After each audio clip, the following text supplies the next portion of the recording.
Welcome to Asia Briefing's Publications. My name is Israel America Jones with Dezan Shira Associates, Marketing Manager for the North China region. Today with me in Beijing is Devonshire-Ellis, the founder of Dezan Shira Associates. Dezan Shira Associates is a specialist foreign direct investment practice providing business advisory, accounting, tax, and payroll services to companies investing in Asia. In this publication update, Mr. Devonshire-Ellis will discuss the inaugural issue of Asia Briefing titled, Are You Ready for ASEAN 2015? Chris, can you introduce this issue of Asia Briefing magazine, and what topics does it highlight? Thank you, Israel. Yes, the topic of ASEAN 2015 is extremely important, yet one which remains relatively unknown or even understood by foreign investors internationally. We cover within the magazine why ASEAN region is important for multinational companies' Asia business strategy. We look at the intra-Asia trade flows and outline some of the fasting trade flows and China and Asia trade corridors. We look at using Singapore as a base for Asia expansion as a services financial hub. And we also look at Vietnam as a manufacturing destination for sales to China and why this phenomena is taking place.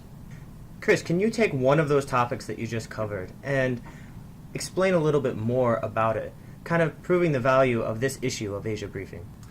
ASEAN is a trade bloc, the dynamics of which little understood by corporates both multinationally and in Asia, and China in particular.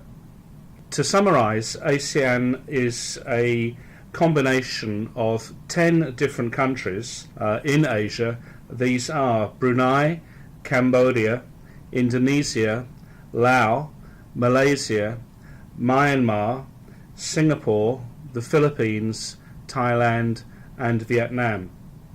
Collectively, the ASEAN bloc, which includes all of these countries, offers free trade throughout the region. Together with that, ASEAN, if it were a single country, would be the seventh most economically powerful in the world, with a combined population of 600 million people.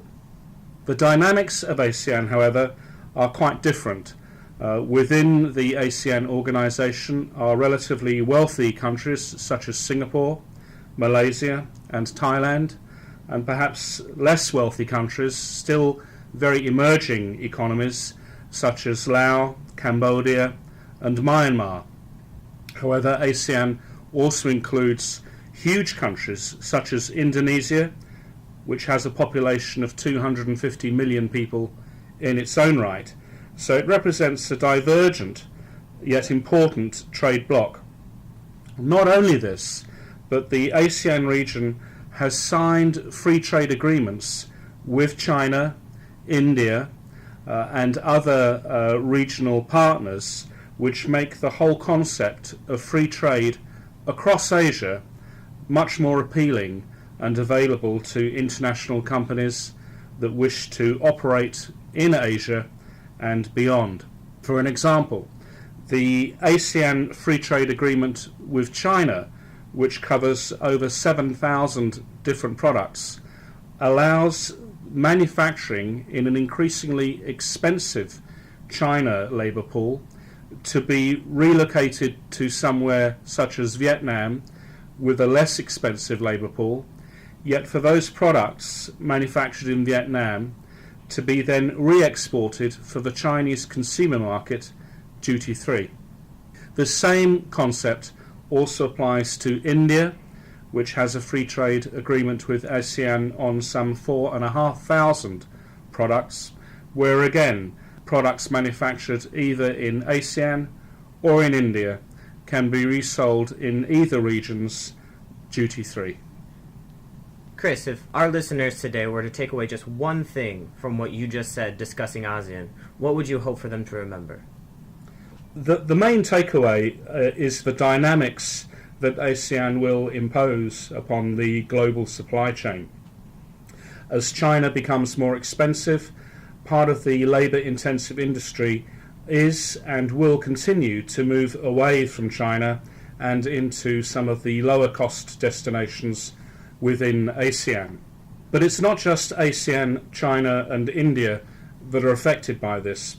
ASEAN has also engaged in negotiations with Australia, New Zealand, Japan and South Korea, along with China and India, to create something called the Regional Comprehensive Economic Partnership, RCEP.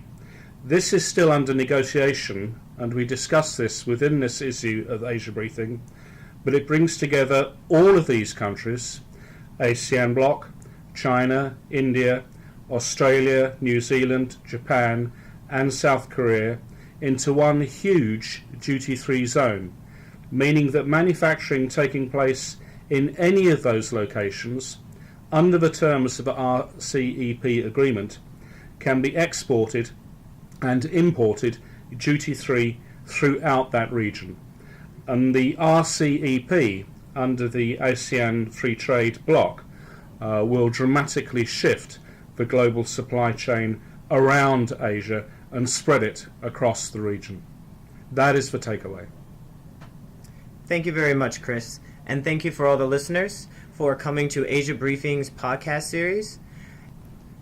If you have any questions, please feel free to contact Mr. Devonshire-Ellis at dezshira.com. And for more information, please look at our website, asiabriefing.com, for more podcasts, magazines, books, and news articles discussing ASEAN and other regions.